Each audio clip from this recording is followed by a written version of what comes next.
This is Speaking of Shakespeare, conversations about things Shakespearean. I'm Thomas Dabbs, broadcasting from Aoyama Gakuin University in central Tokyo. If you are joining us on YouTube, you should know that this program is also available on your favorite podcast platform. This talk is with Emma Smith, Professor of Shakespeare Studies, Hertford College, University of Oxford. This year, the year 2023, marks the 400th anniversary of the First Folio of Shakespeare's works. A single publication that, as Emma shows, has an intriguing history in its making, and that, after its release and in the following decades and centuries, made Shakespeare, well, the Shakespeare that we know, given that roughly half of Shakespeare's plays would have been lost to history were they not preserved for us by this single publication. We will be taking a look at two of Emma's books on the First Folio, both re-released with new material. The first is The Making of Shakespeare's First Folio, issued by the Bodleian Library. The second is Shakespeare's First Folio, 4 Centuries of an Iconic Book. This series is funded with support from the Aoyama Gakuin University Institute of the Humanities, and also with a generous grant from the Japan Society for the Promotion of Science. Emma, thank you so much for coming back, and thank you for getting up early here. It's such a pleasure. It's a great pleasure to see you, Tom. Well, I've gone through, we have 2 books that we're going to cover today, and both are reprints and both have new information. And we're going to start with your book that originally came out from the Bodleian Library, and it's entitled The Making of Shakespeare's First Folio. And this is a reprint, and you're going to tell us a bit about it. And it's just out 2003 with a lot of new information. And also reprinted this year, because this is the anniversary of the First Folio here in 2023, is Shakespeare's First Folio, 4 Centuries of an Iconic Book. Now, you start out with the actual publication of the First Folio, and then the second book goes into a biography, as you call it, a biography of the First Folio. And I wanted to say before I hand this over to you that I just absolutely love your writing. I know the kinds of weeds that you have to get into, the enormous amount of detail, and no 2 things are in the same place. And it just reminds me of an old adage, maybe tired or whatnot, of the trapeze artist who talked about how you have to do this difficult work to get to a certain level. And then after that, you have to make it look easy. And you make it look easy. And I admire that so much in your writing. And this is such joyful reading. And I usually don't hawk books on this series, but this is such joyful reading. It's full of information, but it's also full of anecdotes. You bring characters to life in this, in both of these books. And I wanted you to maybe begin by telling us what drew you to the First Folio. You've been working on this for years. And then let's go into the books and talk about generally what they do. Well, that's so kind of you. I think what drew me to the First Folio was, in a way, for someone like me who's really interested in the reception of Shakespeare over that long and ongoing period, the First Folio is the sort of handover moment, in a way. It's posthumously published. It's the point where John Hemmings and Henry Condell, who were Shakespeare's fellow actors, hand over this work explicitly to us as readers. They address it to the great variety of readers. It's a kind of moment of transfer from being the property of the King's men, or maybe of Shakespeare himself in some conceptual way, if not in a natural way, to being somehow our property. So it feels the most important moment in Shakespeare's history, and a great place to start the sort of everything that comes next. And I suppose that's what maybe differentiates some of the work I've tried to do from other work in this area, that I don't think that the First Folio is the monument, really, or the fixed point, or the original we must all go back to. I think this is the permission to do all the stuff we want to do. And so thinking about how that came about and what we have done with it, how we've taken that permission, which is in some ways the permission we've taken with Shakespeare's works generally, but as I discovered, it's often been more explicitly with that book itself. The book has been more than a symbol of Shakespeare. It's been actually the physical or the literal vehicle by which we've taken Shakespeare to the colonies or back into the theatre, or we've argued about whether Shakespeare really wrote Shakespeare and all those things. So the First Folio for me is a kind of, a wonderful permissive moment in Shakespeare's histories. Yeah. Yeah. I love how it begins. Now we're here with the Shakespeare's First Folio, and you begin with Sir Edward Deering going shopping. And this is something that you do. You put us in that time. And of course, you have to pore over this long journal with entry, the personal accounting entry, which can't be that exciting reading. And then you draw out what to me becomes a portraiture of a courtier, an aspiring young man who did rise, and how this ambulatory experience of going through London, the pedestrian experience of a guy simply going shopping, picking up something like we might if we're going shopping in a store, not knowing that this is going to become an extraordinarily valuable item. And you do this throughout. Yeah. I mean, Edward Deering is the first person we know to buy the Shakespeare First Folio in December 1623. And he's also someone who has, as you say, he goes on to be rather a significant cleric and sort of participant in the Civil War, discourse around the Civil War. But at this point, he's a young man trying to make connections, to do networking and be fashionable in London. And the evidence we have for this part of his life, I love, is as you say, his account book only. That's all we know about him. So it's as if we were, our biography was being written, by our credit card statements, and you just think, my God, all this woman does is go shopping. And the same, this feels slightly true about Edward Deering. All he does is buy things, and he buys lots of clothes and a sort of outfit for aspiring young man of his sort are very, very expensive, and they help us sort of situate the cost of the First Folio, which is much more modest than some of these other expenditure. But he buys small things. He buys marmalade and pays for his horse's feed, and pays for boat trips across the Thames, and all of those kinds of things. So he buys Johnson's works, actually Ben Jonson's works and Shakespeare's in the same trip to London. And I love that moment. I tried to think about what was London like, how were people feeling after the end of the Spanish match, the idea that Prince Charles would marry the Infanta, and this has been a great sort of diplomatic and national cause of concern. And I was able to look up some of the information we've got about the weather. It had been very, very wet. It was very muddy. London was very muddy. All those kinds of things. And I thought that attempt to particularize a book that has become so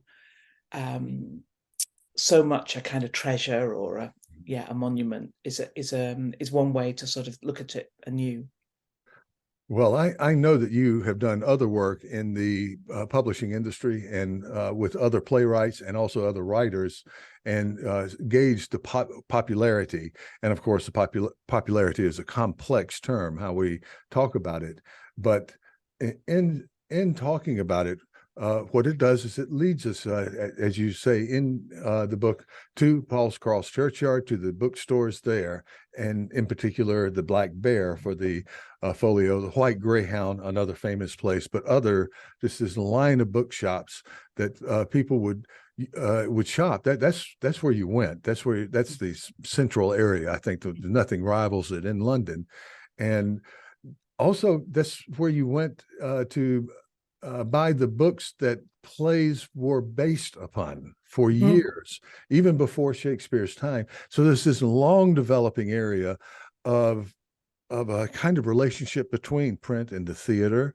And play texts were not that highly valued necessarily. They're in the cheaper quarto form usually. And then we have these two big folio editions, which are, even if it was a cheaper edition, a cheaper type of folio edition, they're very expensive to produce, and they're big books. And we have Johnson 1616 and then Shakespeare 1623, and it shows this rise, doesn't it, of the value of what people may have thought were just throwaway quartos. I think that's right. I mean, we're seeing maybe two things. One is a development, publishers coming to understand, stationers coming to understand, what do people want to see in a playbook? What makes a playbook an attractive thing to buy? We still don't really know, do we, whether people who bought playbooks had seen the play, whether they were sort of secondary documents serving performance as the primary experience, or whether they were for people who couldn't or didn't or wouldn't see the play in the theatre and were a kind of alternative to it, whether they're a supplement or an alternative. But we can see stationers in really fascinating ways learning about, the extent to which people need things like a list of the characters, what later would be called the dramatis personae. That starts to become a more standard part of print publication. And it's just one example of how those publications are starting to think more about readers and what they want. But you're right that these two big folio texts, Ben Jonson's in 1616, which includes masques and poems as well as plays, of course, and Shakespeare's in 1623, they are quite a substantial intervention into that market, into, as you say, suggesting that plays are important, that they need to be in a format that will last, which is slightly contrary to the more ephemeral feeling that we've had about performance, and perhaps in some ways that we as Shakespeareans are still sort of maybe a bit ambivalent about, that Shakespeare is something to be studied and read and thought about seriously, and you sit at your desk and do it, rather than either you go to the theatre or you have this, slightly more casual relation with a smaller pamphlet style text. So this is, in some ways it's the book equivalent of the indoor theatres, the Blackfriars, the sense that theatre itself is becoming a more socially select activity. And it's also the kind of forerunner of a feeling that Shakespeare belongs on the page rather than first and foremost on the stage. And as I say, there are great things about that as well as some disadvantages. Yeah, I think you've made this point, but it's in my imagination. I don't want to speculate too much, but I think maybe it seems humanly possible that one of the things that drove the sales of plays early on, of course, you have dramatic poetry, and the average mortal is not going to process, particularly when you get into some of this naughty Shakespearean verse. Johnson, my goodness, the referential, the nature of his verse to the city, to a lot of inside jokes sometimes, and all of that, it would have been hard to process. And it seems that one of the drivers of sales would be just people who say, okay, I want to get this full speech because I heard some really good stuff here, and I just want to see what the whole thing is all about.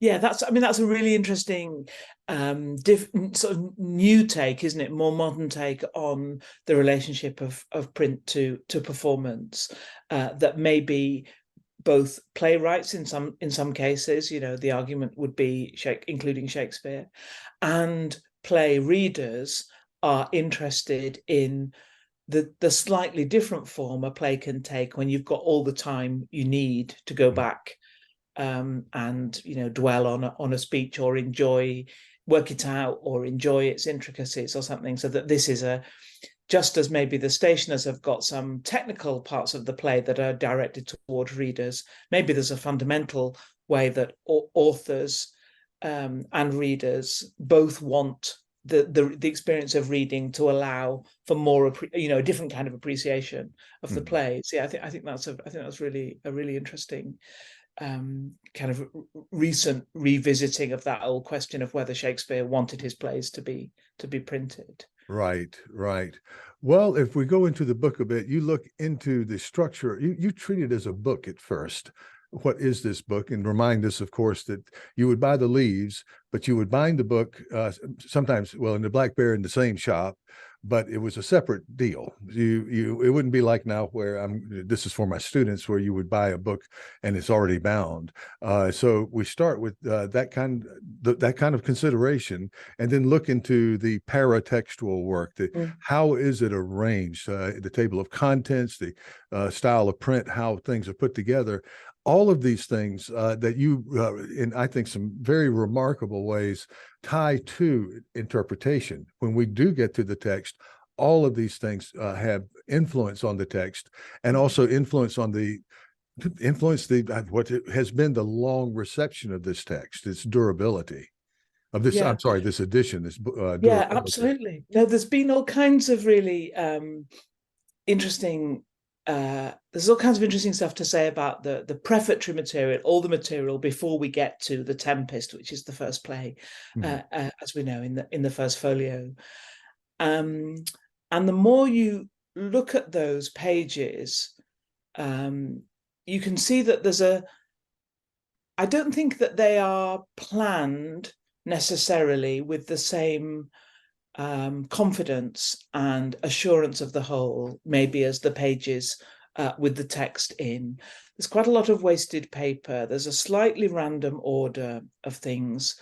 It feels to me a little bit as if they were unsure about who was going to write the puffs for it, and quite how many pages they were going to take, and quite how that was all going to be presented. And there is something quite odd about, the question of why this book from the King's Men was not dedicated to the King, or didn't have a slightly more high profile dedicatee, and why Ben Jonson is very prominent in that prefatory material, which is really important, and some people feel have had much more to do with much more of an editorial role on the whole thing, which may well be true. There is a sense, though, that Jonson is an absolute rent-a-quote at this time. He acknowledges that himself, and he says of the eccentric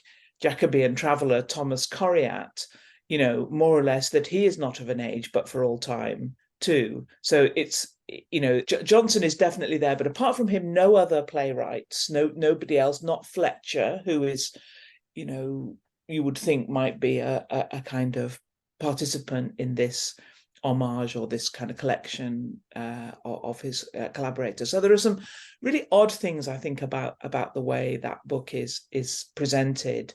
And throughout, I think, like lots of other people who've looked at this book, felt that the moments when it seems as if it seems to lack confidence, or it doesn't quite work, or there's an error, or something has not been done consistently. That's just a little sort of, the cracks that let the light in a way. They're the points where you can kind of get under the skin of the book a bit, and try to imagine the people who put it together, rather than that sense of it just, that almost biblical sense of it just being sort of given down from the mountaintop, and therefore it's perfect in all its limbs, as they say. Yeah. I it's just fascinating to me as a book, and it also has done, well, of course, well known to us, but so many of Shakespeare's plays would not be available, whether he's considered the fully the author or collaborator or whatnot, without this. Without this folio, that would be half of the canon, basically, Yeah. roughly, and that would have just it wouldn't have taken. No, that's right. You're absolutely right. I mean, we wouldn't all be teaching, the Shakespeare that we teach. I don't think Shakespeare would be a global phenomenon Yeah. based on the scattered quarto editions that were in print, up to 1622. It's Yeah. interesting. We'd also have a Shakespeare who looked more prominently a playwright about English history. Those are plays which are very prominent in the quarto marketplace. A little bit less on comedy and less again on tragedy. So just the shape of what we thought of Shakespeare would have changed. And I think that focus on history would have combined with the kind of contingency in a way of this First Folio book at different points in time to mean that Shakespeare seemed a more parochially English writer. Mm-hmm. Than of course the reputation and the reach that his works have in translation and in adaptation, as well as in their first forms have. And it's been a great thing for the careers of many scholars Well, quite absolutely. be able to compare. I mean, there's a whole industry of editors who have that folio text. Well, sometimes you just have the folio text, but when you have prior text, famously Hamlet and Romeo and Juliet, then there becomes this endless and the enduring questions of editorial intervention and choice. Yeah. And fascinating to me, heated very often. Yeah.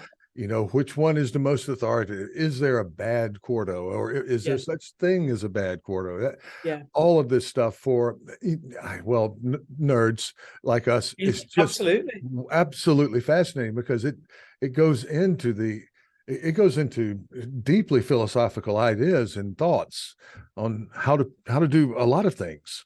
It absolutely does. And lots of our editorial practice took its cue from John Hemmings and Henry Condell, who say in the preface, some of these plays have been available already, but you've been abused with stolen and surreptitious copies.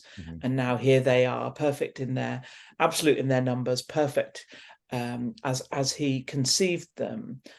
And I suppose part of what's interesting to look at those paratexts more widely rather than just extract that quotation is to see whether we think rhetorically Hemmings and Condell are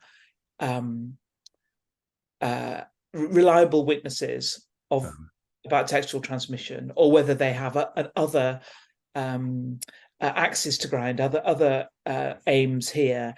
And what's really clear about that epistle is that their aim is to get people to buy. And they are saying to people, which is absolutely true, the flip side of saying we would have lost 18 plays if we didn't have the First Folio is that if you were a keen play buyer, like Edward Deering, you might well own 18 of these plays already. And we all know as consumers, there is something quite annoying about having to pay for a whole lot of stuff, much of which we already have, in order to get, another part that we don't have. And I think part of what Hemmings and Condell are saying is, even if you've already got them, these ones are better, so it's worth buying. I mean, it's interesting that the folio of Francis called the Beaumont and Fletcher folio of 1647, that has an explicit preface saying none of these plays has ever been printed before.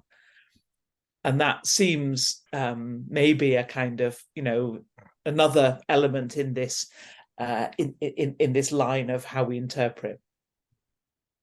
I fully see that. And another thing that I just wanted to mention briefly, you bring this in and we're sort of segueing a bit away from the making of the First Folio into your biography, But when you do these comparative studies of folio version versus earlier version and so forth, there are textual variants abundantly in there. But another thing that I have seen more lately, in the past 10, 15 years, is that there's, with Hamlet, with Romeo and Juliet, the years that separate the quarto version and the folio version, there might be a joke that was funny in 1601 that no one would get in 1623, just in our own time. I see how jokes and references to popular culture age out so quickly. So Yeah, that's right. That's a really interesting thing, isn't it? If you look back over your lectures and think, here's my lecture, and my goodness, why was I sort of talking about that? That was where it was going to land, in 2019 or whatever. It's not going to do that now. Yeah, I think that's absolutely true. And I think we are more and more thinking, so the energy of of textual debates has been in these quarto folio variants, as you say, and different ways of conceptualizing those differences and therefore what the editorial practice based on them should be. I think there's now quite a lot of interest in folio only texts, and the extent to which we think they preserve, if we think of a play like Twelfth Night, we know that John Manningham sees it at the turn of the 17th century. We've given it a date around 1601, 2, something like that. Then we've got this text of 1623. And traditionally our work has been to find the features of that text which corroborate the date, 20 years previously. But it's much more likely that Twelfth Night, to some extent or another, represents that slightly new joked version of a play that's been in the repertory for 20 years, perhaps since its first performance. So we're probably a bit further than we think from the original, and therefore that whole notion of original, perhaps for a play script, is a bit less, is less than helpful. If we think that play, as soon as you start to talk about these works as scripts, something sort of shifts in your brain, doesn't it? And of course, then they become malleable, they become provisional, they're in motion, they're always being sort of slightly changed according to who picks them up and in what context. And that too is quite a liberating way to think about these textual questions. We're not trying to settle one single text. Because that's not true to the life of a play.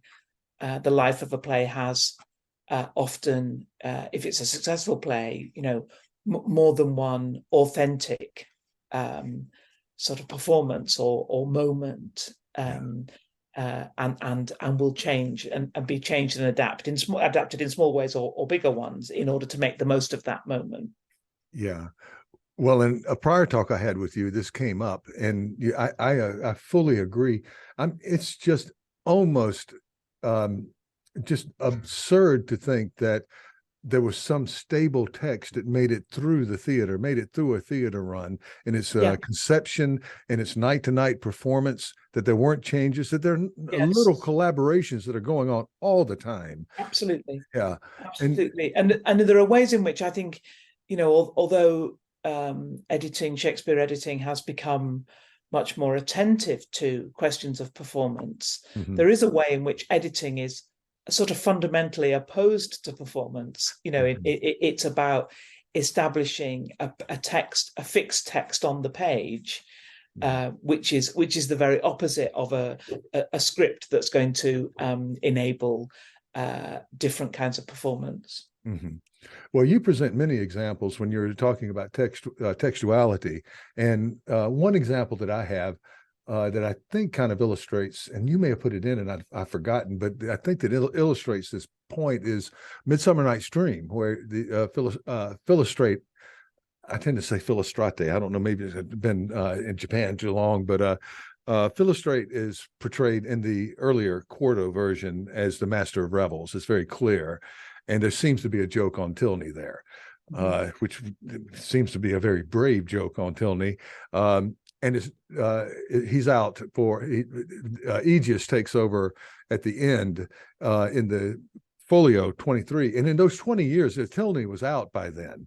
So any bit of getting tickled about seeing Tilney mess up into play selection or put forward the wrong play, anything that may have referenced the Office of the Rebels would have been long gone by the next version. So it makes sense just to not have that. And I think there are probably hundreds of examples that could be forwarded there.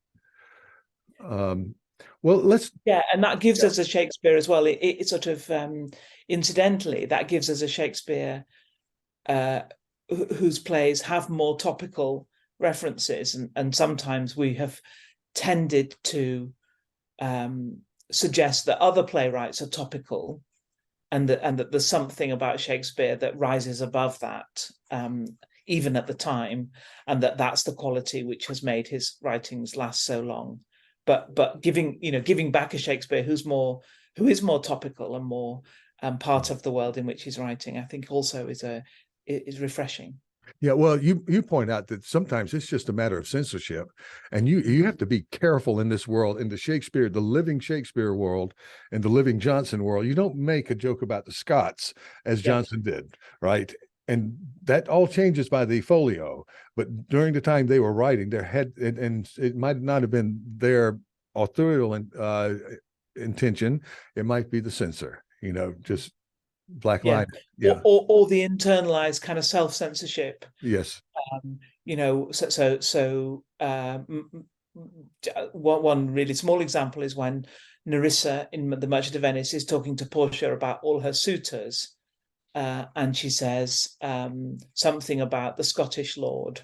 She's not even been particularly rude about the Scottish lord. I mean, she's been quite sort of cheerfully rude about all the suitors are hopeless in this little sort of playful speech.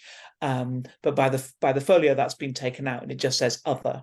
And so that seems, it's hard for me to think that would necessarily be the censor striking it through. That feels like a moment of quite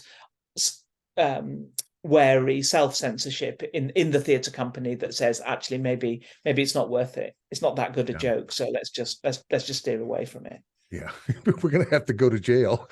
Yeah, that's right. It's not worth it. Easier enough just to leave it. Well, there's a lot of that now. It's very topical now about and among comedians when they're podcasting or whatnot. The sensitivity and having they used to be able to test out jokes kind of privately, but in larger rooms. But now that everybody has cameras, now that everything's all up on the internet before. Right. There isn't. That's not there. Yeah, that's interesting. Yes, I like the idea. You've just given me the thought that maybe the plays needed a kind of Scottish sensitivity reader to make sure that they were.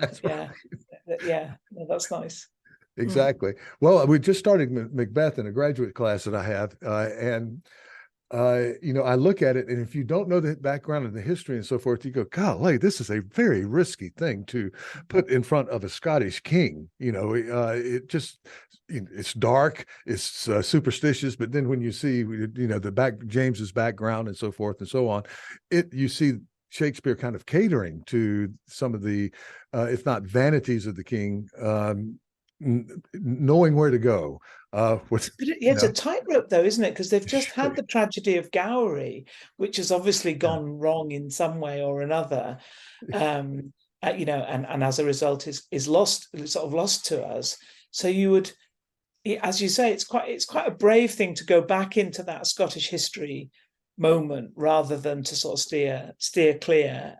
It's a difficult one to get right, because as you say, there are elements of Macbeth which speak to James's interest in witchcraft and notions of kingship and so on. But there's also all that stuff that makes Scotland just seem hellish, doesn't it? Awful. You're going to need the English to put things right. You're going to need an army from the English court to get things right, which is a kind of fantasy, of course, rather than the English going into Scotland, which they'd been trying to do all through the 16th century.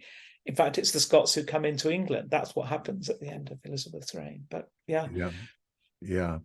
Oh, just fascinating stuff. Well, the first folio, and just correct me if I'm wrong, I think 10 years later, there was a second folio. And That's then right, there 1632. wasn't a third folio until the Restoration, until Charles came in, which, of course, is the Civil War, which would have held a lot up, but it's quite a long period of time. And I'm sort of moving into the biography Mm, part. yeah. And it seems to me that the chances of, after the second printing, the chances of the folio kind of falling into obscurity were fairly high during the following period. Yeah, I think that's right. It's a really interesting sort of sliding doors, kind of counterfactual in a way about the history of Shakespeare. Excuse me, the history of Shakespeare, which looks from with hindsight as if it was always going to be this way, and that the first folio stands at the beginning of this, handing on the baton to this long series of relay runners, coming up into the 21st century. But there are lots of moments where that baton could be dropped. I think that's absolutely right. And you're right to think that there's sort of 30 years when there isn't a new edition, but equally when there's no for much of that time the public theatres are closed. Yeah. But I do think there's a moment when the theatre is restored in 1660, and there's quite a scramble to get it back up and performing. We know that Killigrew, Charles Killigrew, one of the courtiers who was charged with getting the theatre going, we know that the Killigrews had a first folio of Shakespeare, Mm-hmm. and that must have been one of the go-to volumes to think, what are we going to do? How are we going to do this? Mm-hmm. How are we going to get the theatre going? What play are we going to put on? We haven't done any of this for years. And it's Shakespeare that partly for practical reasons, that the book is just there on the shelf with Shakespeare, probably not on, maybe on the spine, maybe not. Mm-hmm. But it can be sort of got down and used as a resource at that point. Yeah. Well, I talked with Holger Simon, other critics who do work on the theater and theater capacity, attendance, that kind of thing. But what is repeated is that when it starts hopping, when it gets popular, you need a lot of plays. Yeah. And what a happy thing to have 30, what is it, 30, Yeah, well, this is 36, Troilus, yeah, yeah, 36 36, plus, yeah, yes. Troilus and Yeah. Cressida, yeah. But there you are. Well, you already have stock there. You already Yeah. have, if if not in living memory, you have people who probably in living memory, you do have performances of Shakespeare that Yeah. are out there, people who like them and so forth. So you have a built-in reception there among maybe more middle age, depending Yeah. on how they viewed age and so forth. And of course you have the other playwrights too, and you have Yeah. the model. You have a model for young, Dryden, or who's Yeah. building his own, and all the others that came along there, Congreve, and through the 18th century, those Restoration playwrights who are so brilliant, and of course who felt that they could improve upon the kind of raw material. But Mm. yeah, what a great treasure to have if you need to get something out there and put it into playwright, a pre-written play that Yeah. was already successful. Yeah. Yeah, absolutely. Absolutely. And I think probably Shakespeare's ability to write for women, with parts for women characters, gets a new lease of life when there are women actors, which is also one of the big changes, and of course in the Restoration. Yeah. Yeah. Well, that's a little off topic, but I just am interested in this because of the fluidity, the ability to put women in these positions, and that there is a femininity, and that this is very kind of pushing the envelope on a lot of things, but it seemed to be a very easy segue to make, as you're pointing out. Well, it's interesting when you hear modern day female actors talking about these roles, Mm-hmm. and often they express a kind of incredulity, really, that these were not written for women to perform originally. Mm-hmm. There's a great quotation from Janet Sussman, who just says, "I can't believe that a young man played Cleopatra." Now, of course, the young man did play Cleopatra, but it's interesting to hear from people women who have to inhabit these roles, Mm-hmm. a kind of counter to some of that work, very important feminist work that happened maybe in the 1980s and 1990s, which Mm-hmm. pointed out that the theatre was an all-male space, that Mm-hmm. the majority probably of audiences and theatre makers and actors and writers were male, and that this was a sort of masculine echo chamber. But that isn't how it seems to people whose job it is to make these women compelling and sort of three-dimensional in the modern theatre. Yeah, well, I was mainly referencing the Restoration Theater. Yeah. Quickly brought it, and of course, some of the mores and standards. Of course, Kate's final speech. Those things that are bothersome to modern to all of us. The idea of how to deal problematic, and Yes. so the but you talk a good bit, and I want to go into some of this in the biographical portion of that great book years ago, Used Books. You look into how the folio is used by its owners, and it's just fascinating stuff. Yeah, and it's partly really being really interested in the period of the books, the life of these books before they became super valuable.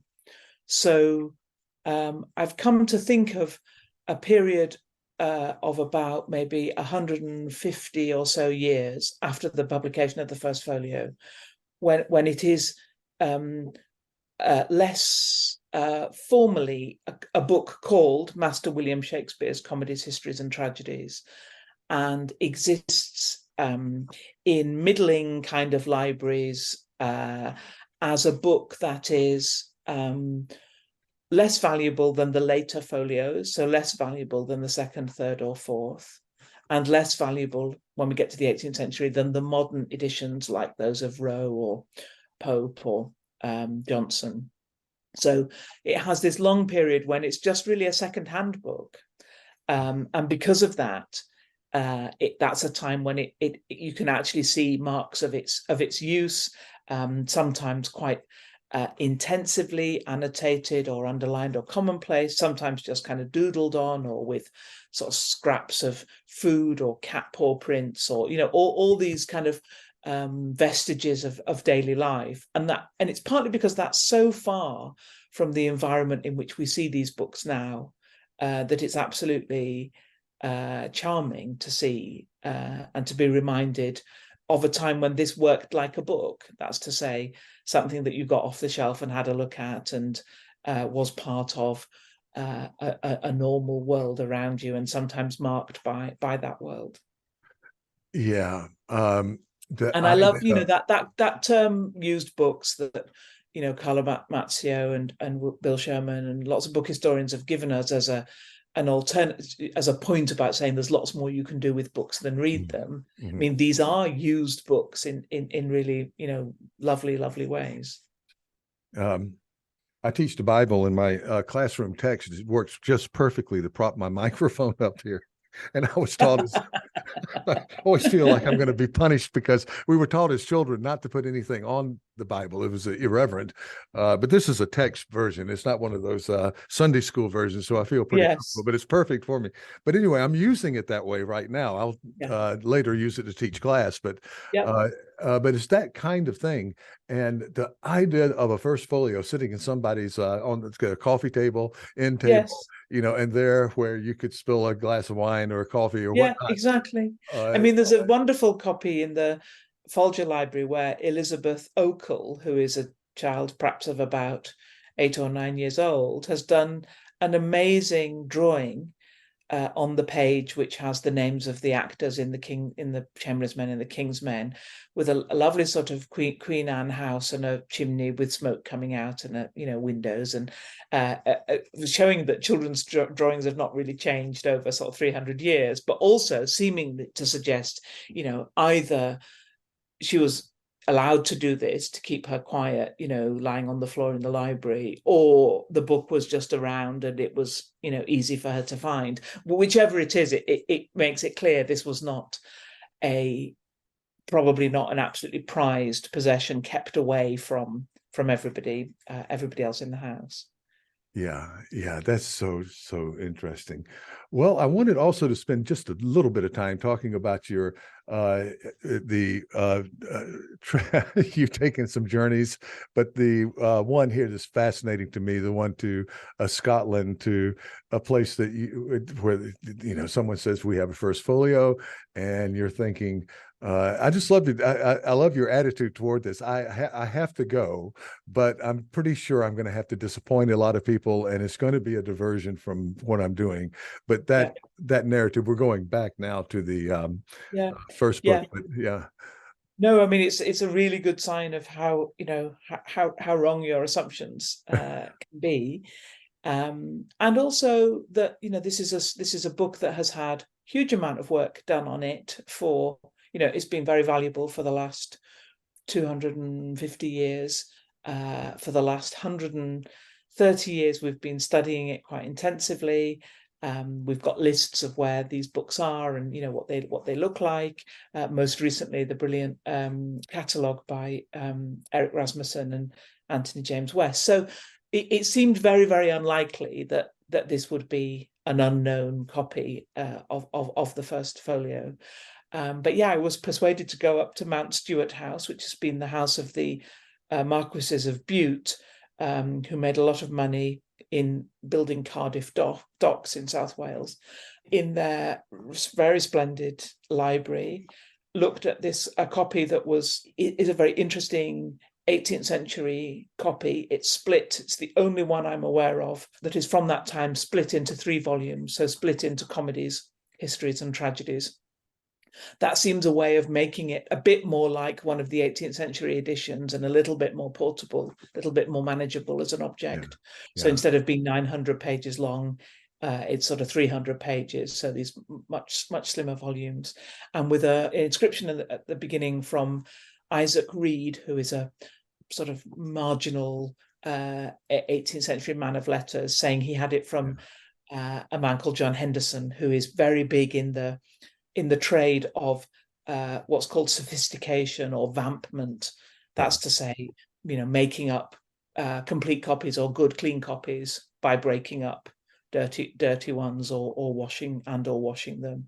So Henderson has got a good business in producing nice folios, mash-up folios, and here's one that had belonged to Isaac Reed. So yeah, I was completely wrong. But you knew when you saw the paper that something was going on here, that it was not a 19th century cheaper paper version. And that interested me. I missed the class in graduate school on the history of paper. And so it seems to me that you've had to, in all of the kinds of research that you've had to do, literary research, historical research, looking into all kinds of things, geographical elements of all of this, that also you've had to develop some expertise on things like paper and print and ink and those types of things, which are in themselves very fascinating. Yeah, I'm not an absolute technical expert on this, but I knew that. So the paper that the folio is printed on is linen paper, linen rag paper, and that does feel very different, feels and smells and looks very different from 19th century wood pulp paper, and that's not a difficult. If you've got them both in front of you, you would be able to see that difference quite readily. But when I had so my instinct was. More than my instinct, I was pretty convinced that this book, or this 3-volume book, was a genuine First Folio, but I knew that I would have to do a proper detailed check of that I would have to check every page, every variant. I would have to look at watermarks. I would have to look at all kinds of things that I sort of knew about at secondhand. I'd read about other people doing that, but I'd never before looked at a First Folio which hadn't already been corroborated as a First Folio. So I had a great opportunity to learn that stuff and to learn to do it and to sort of underpin that instinct that this was genuine with the detailed work that proves it. Yeah, so that was, I mean, it was a great thing, an amazing opportunity to have to learn to do that. So yeah, well, we're working on digitizing some of our rare Bibles in our collection in our school, and the things you learn, but of course, for my students and others who are not into this quite as much, of course, the binding is a separate thing, and so many are rebound. So you have you have 18th century binding on a 16th century or 17th century print paper, and then you can have a division, and a very well done division of the entire First Folio in 3 volumes. Yeah. Right. So as in your case, so there are lots of varieties. I think yes. The Folger has 86 or 89. I can't remember, but a lot. And that's not all. They're different. They're very different. Yeah, absolutely. Yeah, absolutely. And that's partly because bindings don't last as long as books. Yeah. So they last less long than paper, and they need to be renewed. And also that people, when they, bindings were originally, the way that owners made their copies fit into their own library and made them bespoke to them. And so when people bought them from previous owners, they often wanted to rebind them in their own style or in their own color. Yeah, so we've got very few First Folios in early bindings, in 17th century bindings, maybe only 5 or 6. The majority are in 18th century bindings, usually in pretty good condition, or later. Extraordinarily interesting to me in the way that I think you've probably seen a history of what we would consider to be great abuse of some of these folios, where pages have maybe been cut out. Somebody might have wanted to, I don't know, to do various and sundry things with it. Blithely, I'm just completely unaware of where this is going, and did you run across any truly egregious examples of a First Folio that was actually destroyed sort of haphazardly by an owner somewhere along the way? So certainly we know that there are lots and lots of folios that have been sort of chopped up and pages inserted to make repairs and all that kind of thing. So there hasn't been it's only relatively recent that our sense that these books should be kept intact somehow. That's a relatively recent part of its history. And that prior history, where people were more interested in tidying up or cleaning or vamping in different ways, that's quite an interesting history. I don't feel offended by that. There are a couple of examples. There are sometimes, one of the things I enjoyed looking at was what people have done when text is missing. And some people employ wonderful, skilled facsimilists. The Victorian John Harris is often named in this. Harris does these pen facsimiles of type, which are absolutely undetectable. And they were so undetectable that Harris, who I think had no intent to deceive at all, but wanted to do a perfect job, ended up doing a tiny signature on the pages that he had facsimiled. So there's that at one end. And then there's some people who have just sort of copied out in their own best handwriting. There's a copy in Oxford which has the last leaf of Cymbeline in that.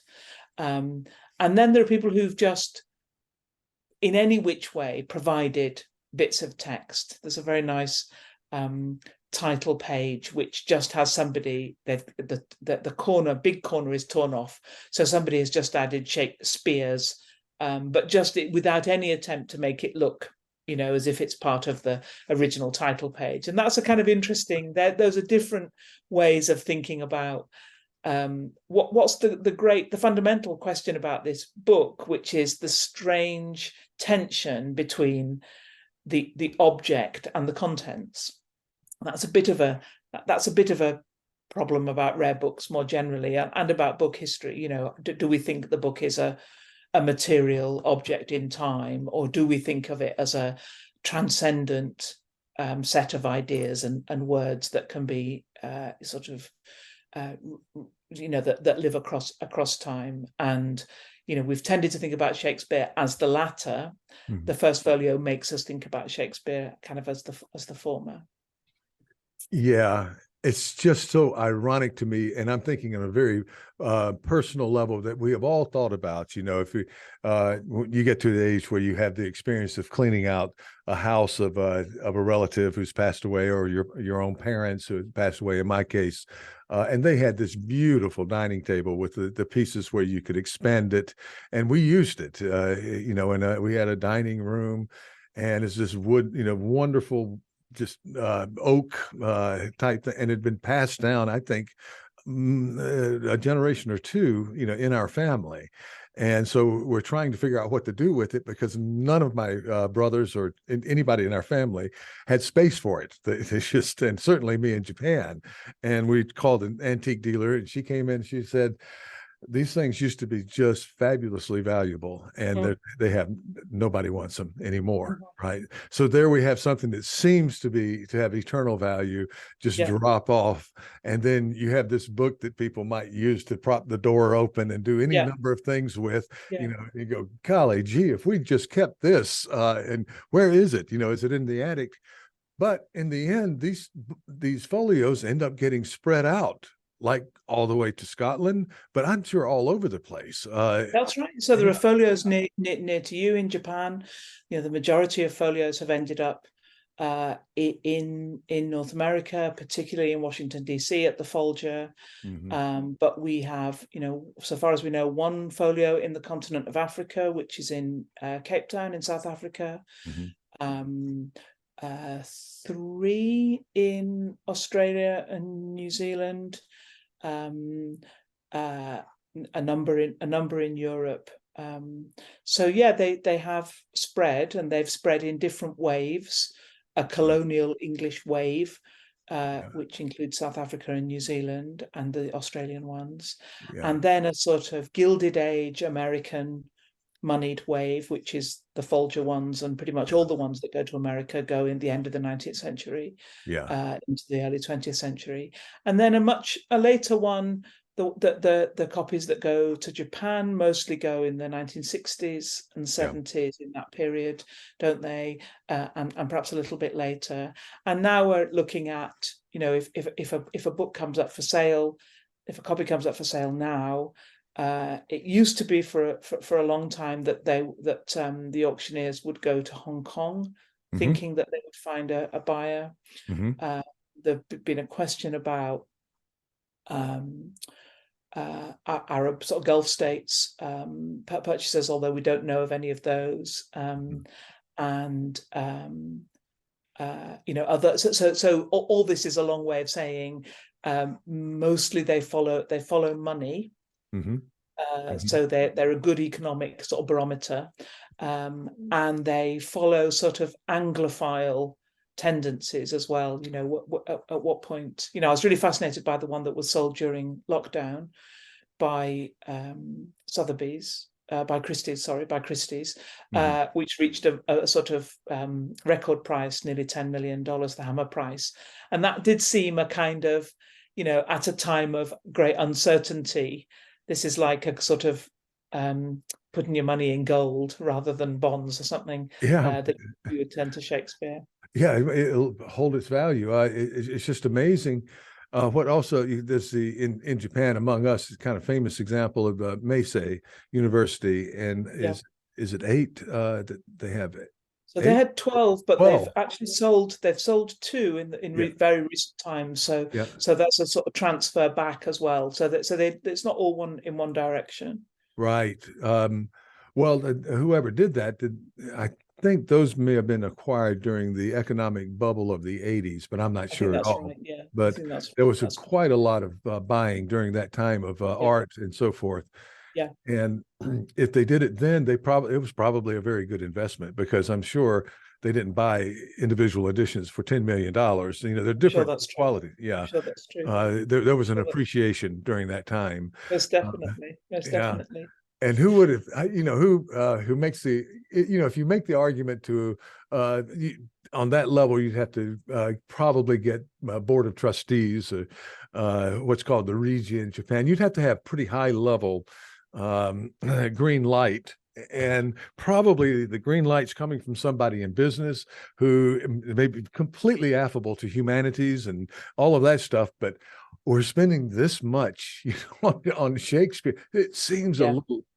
And now you come Yes. back and go, maybe one of the best business decisions made in various places were these folios. But I just, well, I don't know. Who would have thought that these things would have skyrocketed in value in this Who would way? have thought it? I mean, it's an amazing Yeah. story. Emma, thank you so much. And this is you're returning to our program. You're one of the most popular speakers out there, speaking of popularity. And I was so happy when you agreed to come on. And all of the, you know, my colleagues in Japan and the international audience and so forth are just going to be delighted to hear this stuff and to look into two books with new material and giving you an enormous amount of understanding of the printing and the history of this, perhaps one of maybe the most influential text produced in English language history. So thank you so Fantastic. much. Thanks so much, Tom. Yeah. Thank you.